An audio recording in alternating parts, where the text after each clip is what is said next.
Yang pokok dalam wudu itu ada 4. Sisanya sunnah. Awas, kalau yang 4 ini tidak sempurna maka batal wudunya. 1. Faghsilu wujuhakum, basuh wajahnya. 2. Wa aydiyakum ilal marafiq, ini yang sering keliru. Kalau sholat kamu ingin sempurna maka sempurnakan dulu wudunya.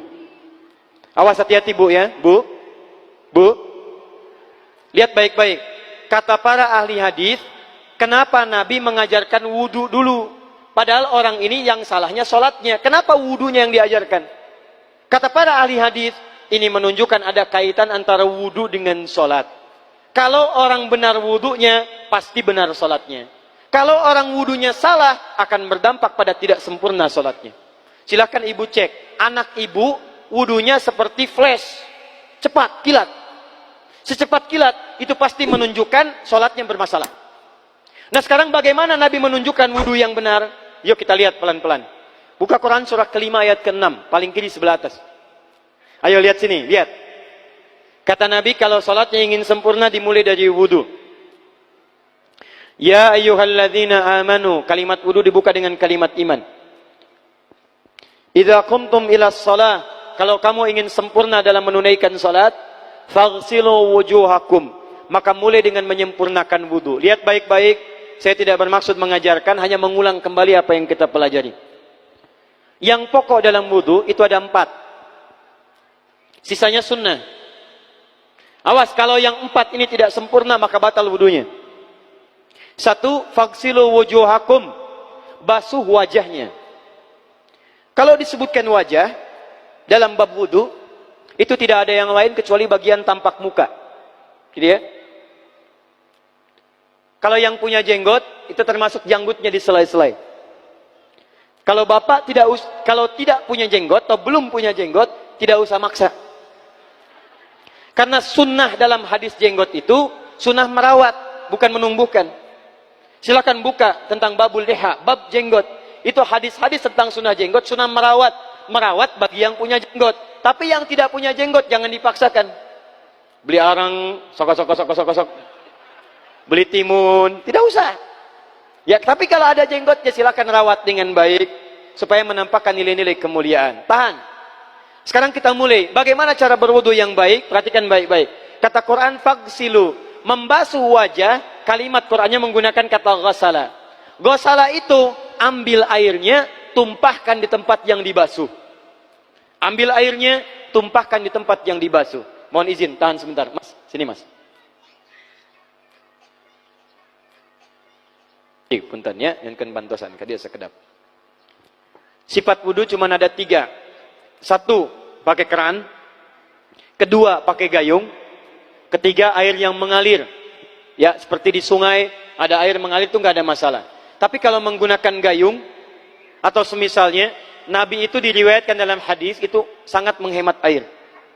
Bahkan pernah beliau kemudian berwudu, kalau kita kemudian hitung, itu hanya sejumlah Pak, seaqua gelas Pak, cukup. Atau yang kedua, menggunakan keran ya. Kalau sekarang kita ada keran, contoh ini kerannya. Ya, kerannya agak tinggi sedikit. Nah. Dan kita sesuaikan. Ambil airnya. Misal contoh, ghasala. Ghasala itu bukan ditumpahkan, ambil air, tumpahkan di tempat yang akan dibasuh begini. Yang telunjuk itu kemudian menghapus atau menghilangkan kotoran di sela-sela mata, contoh. Yang jempol menghilangkan kotoran di sela-sela telinga bagian belakang di sini. Ya. Jadi kalau misalnya saya mulai ambil airnya, kemudian saya tumpahkan di sini, yang telunjuk membersihkan di jari-jari di sini, di sela-sela mata. Yang jempol kemudian membersihkan di sela-sela di bawah telinga sini. Kemudian di selesai. 1. Tahan sebentar ya, ini praktek dulu sebentar. 2. Wa aydiyakum ilal marafiq, ini yang sering keliru. Dan tangan sampai siku. Ingat, tangan bahasa Arabnya yad, yadun. Tapi dalam ibadah itu selalu diberikan batas. Misal, ini kafun. Ini asabi'. Ini sampai sini rusghun. Sampai sini, Bapak Ibu sekalian, ini namanya mirfaq, jamannya marafiq. Sampai sini katif. Dari sini ke sini itu yad, tangan. Dalam bab salat, bab wudu, bab ibadah, tidak pernah Al-Quran dan hadis menyebutkan tangan kecuali diberikan batasnya. Contoh, kita saat akan takbir, Allahu Akbar. Lihat An-Nasai nomor hadis 886. Kata Nabi, fawadu'a kaffahul yumna. Maka orang salat itu meletakkan telapak tangan yang kanannya alal yusra, di punggung yang kirinya. Jadi begitu takbir, Allahu Akbar, yang kanan meletakkan di punggung kiri. Apa batas meletakkannya? Cuman sampai 3. 1, yang telapak ke punggung begini, jadi boleh begini. Yang kedua, pergelangan ketemu pergelangan begini. Rusgun ala rusgin. Jadi begitu takbir, Allahu Akbar, ini boleh. Tapi nggak usah diukur Pak ya, jangan telat. Allah. Pas, cepat. Boleh nanti lebih sedikit ke sini. Yang tidak boleh, awas, ini dilarang dalam hadis. Yang tidak boleh, kata Nabi, jangan engkau bersedekap seperti orang sombong. Kata para ulama, bagaimana? Ketika tangannya bertemu dengan mirfaknya begini. Ah, ini awas, sedekap yang dilarang, hati-hati. Kadang-kadang ada orang menes ke puncak subuh-subuh, sholatnya begini. Ya, awas nih. Cuman 3, kalau tidak begini, begini, atau begini. Dan saat mengangkat itu cepat Pak. Hadisnya cepat. Fawadu'a. Fa itu di ilmu nahu harfu atfin rabitin baina syai'aini bila hudud. Huruf yang menyambungkan dua peristiwa tanpa jeda, cepat. Jadi antara mengangkat dengan meletakkan langsung angkat Allahu Akbar. Tidak ada gerakan lain. Maaf, saya tidak bermaksud menyalahkan. Saya alhamdulillah ada koleksi 1235 kitab hadis. Saya mencari gerakan dari ngangkat ke meletakkan begini, tidak menemukan gerakan lain. Karena itu, jangankan hadis-hadis yang sahih, di kitab hadis palsu pun, pemalsu hadis tidak tertarik memasukkan hadis ini. Saking jelas, jadi saat mengangkat langsung begini.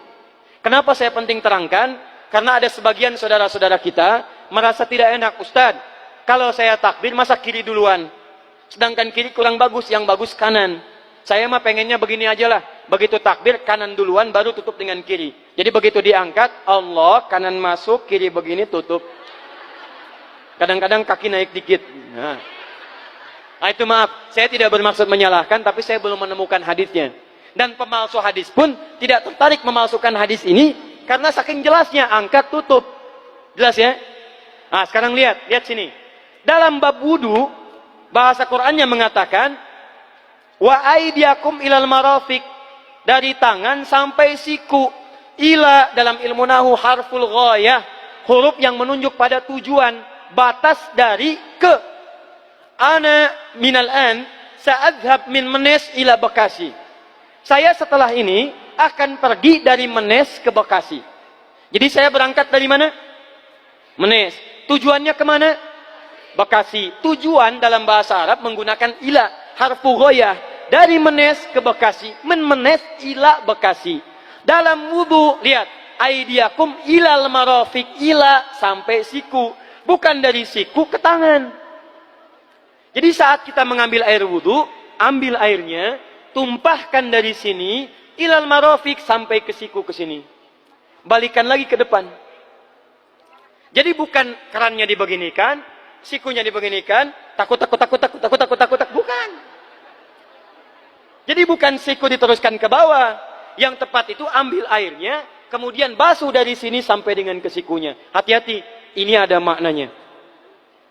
Dan jika benar di hadis Muslim, jika orang wudunya benar seperti ini, maka bersamaan dengan jatuhnya air wudu itu, jatuh pula dosa-dosa dan kotoran yang melekat pada anggota tubuhnya. Tidak cukup dengan amin, nanti kita lihat dulu. Teruskan, saya baru caranya dulu nih. Awas. 3. Wamsahu biru'usikum. Wamsahu, lihat. Untuk wajah, pakai gosala, basuh. Tangan, gosala, basuh. Tapi ketika berpindah pada yang ketiga, wamsahu, berubah jadi masaha. Tahan sebentar ya. Calik. Duduk sini aja. Lihat sini. Ya, pilih. Duduk di sini atau ngapus. Sudahlah. Datang sendiri, nulis sendiri, ngapus sendiri, luar biasa. Cuman di menes ini. Ini awas, ini penting ini Bu ya, penting. Saking pentingnya susah dihapusnya tuh. Dah sini aja. Masaha. Sudah. Masaha artinya mengusap.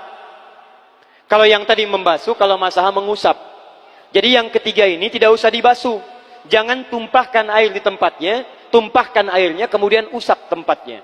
Pertama, wamsahu biru'usikum. Masya Allah. Kata Allah, bagian ketiga usap kepalanya. Awas, hati-hati. Tangan selesai pindah. Pindah kemana? Bukan ke rambut, tapi kepala. Kepala. Jadi dalam bab wudu yang diusap bukan rambutnya, kepalanya. Itulah keadilan Allah. Kalau yang diusap kepalanya, semua manusia yang hidup pasti punya kepala. Tapi kalau yang diusap rambutnya, ada ketidakadilan. Karena tidak semua orang punya kepala, punya rambut. Tuh. Nah sekarang lihat sini. Ketika kita diminta mengusap kepala, bahasanya masaha. Masaha itu begini. Ini saya punten. Bismillah. Ini ya. Ambil airnya, tumpahkan, baru kemudian diusapkan ke kepalanya. Paham ya? Kalau yang gosala, ambil, tumpahkan di tempat yang akan dibasuh. Tapi kalau masaha, hati-hati. Ambil airnya, tumpahkan, baru diusap. Jadi bukan diambil air, tumpahkan di kepala begini. Paham? Nah, tahan sebentar. Dan ini menggunakan huruf ba, Masya Allah. Ba. Lihat, wajah tidak pakai ba. Tangan tidak pakai ba. Tapi khusus untuk kepala, pakai ba. Wamsahu bi. Huruf ba dalam ilmu nahu. Coba dibuka yang suka ngaji. Buka kitab Bughnil Labib an Kutubil A'arib. Halaman 29 sampai dengan 59. Di situ ada penjelasan karya Ibnu Hisham Al-Ansari. Ibnu Hisham Al-Ansari. Itu ada penjelasan tentang makna huruf ba. Huruf ba itu punya 14 arti dalam bahasa Arab. Ada ilsaq, ada istighraq, ada muhabah, ada ba li tab'id. Ba li tab'id dibagi dua. Tab'id ma'al hudud wa tab'id bila hudud. Nah yang ba ini, ba, kenapa pakai ba? Kata para ulama dari huruf ba yang 14 ini, ada 3 makna yang diterapkan dalam ayat wudu. Satu istighraq. Istighraq itu membasuh keseluruhan. Jadi kalau kita ingin wudu, ambil airnya tumpahkan, basuh keseluruhan dari depan sampai ke belakang begini. Balikan lagi. Yang kedua, at-tab'id ma'at tahdid. Sebagian tapi dengan batas. Kata Imam Asy-Syafi'i, di mana batasnya ubun-ubun? Diboleh kalau kita mau wudu, misalnya ibu tidak bisa membasuh keseluruhan. Sedang pakai kerudung misalnya, jilbab nggak bisa dibuka. Tempat wudunya terbuka. Anda tinggal ambil air wudu, kemudian tumpahkan sedikit, boleh diusapkan bagian kepala sampai ubun-ubun, sah wudunya. 3, at-tab'id min duni tahdid. Sepanjang disebut bagian kepala, masuk kepala nggak ada batas. Ini kepala bukan? Ini kepala? Ini kepala? Nah, jadi kalau Anda berwudu mengusap bagian kepala, itu sudah sah walaupun bagian tertentu diusap di kepalanya. Kapan ini dipraktekkan? Kata Imam Malik, kata Imam Abu Hanifah, ini dipraktikkan kalau seorang memiliki satu sakit di kepalanya yang tidak memungkinkan dibasuh keseluruhan. Misal, mohon maaf, ya ada orang misalnya, mohon maaf ya, tiba-tiba sedang jalan di kebun, tuh jatuh duren. Anak duren ya, jangan duren yang besar. Tiba-tiba nimpa misalnya. Duren teh bahasa rangatnya kadu, Bu, ya. Kadupak, kaduhung, ya, dan seterusnya. Kadu. Nah, nimpa kepalanya, bocor misalnya. Kemudian dalam bocor itu diperban. Kata dokter tidak boleh kena air. Saat bagian kepala yang tidak boleh kena air itu, bukan berarti wudunya kemudian bisa batal atau boleh tayamum karena tidak bisa mengusap kepala. Kata para ulama, boleh dia mengusap bagian kepala yang lain yang tidak terluka. Itulah kenapa Allah memberikan huruf ba di sini untuk kemudahan bagi kita dalam menunaikan wudu. Tapi pastinya yang dibasuh kepalanya bukan rambutnya. Jadi kalau ada laki-laki sudah dandan, sisiran, rapi, tiba-tiba keran dibuka, yang diusap cuma rambutnya, ulak. Nah, itu batal wudunya. Tidak sah. Harus diulang. Terakhir kaki. Kaki dibasuh sampai dengan bagian mata kakinya, dan ini tidak perlu saya terangkan karena mudah bagi kita untuk mempraktekannya. Tapi yang ingin saya jelaskan satu ini saja. Perhatikan baik-baik. Yang 4 ini wajib wudu. Tambahannya sunnah. Niat dimasukkan dalam wajibnya. Lihat sini. Kumur-kumur sunnah. Telinga sunnah. Istinsyak sunnah. Yang 4 ini wajib. Tapi terlepas dari wajib dan sunnahnya, perhatikan baik-baik. Kenapa ini disebut dengan wudu? Dan hebatnya, Al-Quran mengistilahkannya dengan toharah. Toharah. Apa itu toharah? Apa itu suci? Toharah. Apa itu toharah? Suci. Apa itu suci? Toharah. Ada toharah, ada nadhafah, itu beda. Kalau nadhafah, bersih luarnya, tapi belum tentu bersih dalamnya. Bisa jadi luarnya bersih, tapi dalamnya najis. Misal, hewan yang paling najis apa? Yang haram. Misal, hewan tadi itu, hewan babi misalnya, misal, dibersihkan, dimandikan, disisir, sampai bersih. Bersih tidak? Bersih, bersih. Tapi halal tidak? Suci tidak? Tidak. Al-khinziru nadhifun walakinnahu ghairu tahir. Babinya bisa bersih tapi tetap tidak halal, tidak suci dia, tetap haram, tetap najis. Paham? Tapi kalau bersih luarnya dan suci dalamnya, maka kalimatnya berubah dari nadhafah jadi taharah. Taharah. Orangnya disebut dengan tahir. Kalau rajin dikerjakan disebut dengan mutatahhir. Wudu dalam Quran disebut dengan taharah. Seakan-akan memberikan pesan, maaf, orang yang wudu itu bukan hanya bersih fisik luarnya saja. Jadi kalau orang wudunya bersih, bukan cuma wajahnya yang bersih. Kalau wudunya benar, bukan kotoran di tangan saja yang hilang. Tapi mohon maaf, fisik-fisik dalamnya itu ikut suci. Fungsi tangannya jadi bersih, fungsi wajahnya jadi bagus, fungsi lisannya jadi bagus. Makanya kata Nabi, kalau orang benar wudunya bersamaan dengan air wudu yang menetes, maka tumpahlah kotoran-kotoran di bagian fisik-fisik tubuhnya. Jadi kalau kita benar wudunya kumur-kumur, kukumur, masukkan misalnya masukkan, keluarkan, bersamaan dengan keluarnya air itu, maka kotoran-kotoran di lisan pun ikut keluar. Tangan dibasuh, bersamaan dengan dibasuhnya tangan, fungsi tangan yang kotor-kotor itu ikut hilang. Hadis Muslim. Makanya orang yang setelah selesai wudu dia berdoa, apa wudunya? Apa doa wudunya? Asyhadu an la ilaha wa asyhadu anna Muhammadan Allahumma minat waj'alni minal, lihat sini, minal mutatahhirin, minat tawabin. Lihat. Bapak Ibu kan baru wudu, tapi kenapa doanya selesai tobat?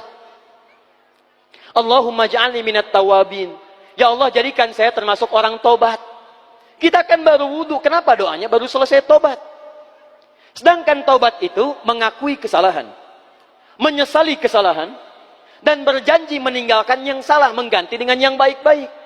Makanya kalau orang wudunya benar itu, begitu dia kumur-kumur, dia ingat kesalahan apa yang dikerjakan oleh lisan ini. Jadi begitu kemudian ditumpahkan airnya, hilang kotorannya. Maaf, yang suka mencela wudu, selesai wudu tidak akan mencela lagi karena tobat dari celaan. Makanya kalau wudu Anda benar, coba ingat-ingat, siapa korban dari lisan Anda yang tajam itu? Apakah ibu Anda yang pernah menangis karena lisan Anda? Apakah ayah Anda yang kecewa karena kalimat-kalimat Anda? Apakah tetangga Anda yang menjauhi Anda karena kata-kata kotor Anda? Kalau tiap hari Anda wudu, tapi kemudian lisan Anda masih kotor juga, ada yang salah, Anda cuma menghabiskan air untuk menghilangkan kotoran di lisan. Itu tanda pertama. Tangan basuh.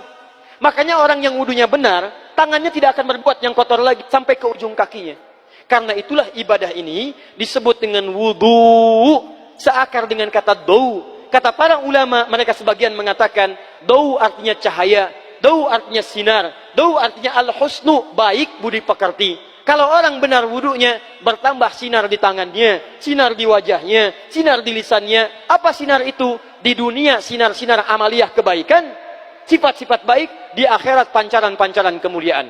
Satud'a ummati yaumal qiyamati ghurral muhajjalin. Akan dipanggil umatku di hari kiamat dengan banyak cahaya melekat di tubuhnya. Tangannya ada cahaya, matanya ada cahaya, wajahnya bercahaya, kakinya bercahaya. Cahaya apa itu? Kata Nabi, min atharil wudu, dari bekas wudunya. Jadi kalau kita benar wudunya, itu kita jadi orang baik. Ada cahaya kebaikan dalam diri kita. Itu yang disebut dengan tawabin. Makanya kalau bapak ibu tiap hari wudu, Allahumma ja'alni minat tawabin. Tapi mulut tidak tobat, tangan tidak tobat, kaki tidak tobat, ada yang salah dengan wudunya. Waj'alni minal mutatahhirin. Jadikan saya orang bersih dan suci. Jadi kalau selesai wudu, pakaian bersih, wajah bersih, tangan bersih. Ini pakaian bersih, pakai jas, pakai dasi, tapi tangan tidak bersih, korupsi juga, mencuri juga, menipu juga, ada yang salah dalam wudunya. Kalau kita bisa mengerjakan wudu ini dengan baik, maka naik status kita. Disebut sebagai, langsung oleh Al-Quran, disebut hamba yang dicintai oleh Allah subhanahu wa ta'ala. Di Quran surah kedua Al-Baqarah, ayat 222. Saya tutup, lihat ayatnya, di ujung ayatnya. Innallaha yuhibbut tawwabina wa yuhibbul mutatahhirin. Sungguh Allah akan sangat mencintai orang-orang yang taubat dan orang-orang yang terbiasa untuk bersuci. Kita selesai wudu mengatakan, Allahumma ja'alni minat tawwabin waj'alni minal mutatahhirin. Dijawab oleh Allah, innallaha yuhibbut tawwabin wa yuhibbul mutatahhirin. Karena itulah orang yang rajin wudu adalah orang-orang yang dicintai oleh Allah subhanahu wa ta'ala. Jadi kalau bapak ibu, maaf ya, sekarang cek. Kalau batal wudu, pengen wudu lagi. Tidak hanya saat sholat.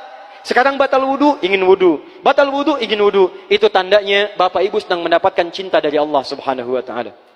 Tapi hakikat cintanya bukan pada wudunya, tapi berubahlah orang itu menjadi baik dan dekat dengan Allah subhanahu wa ta'ala.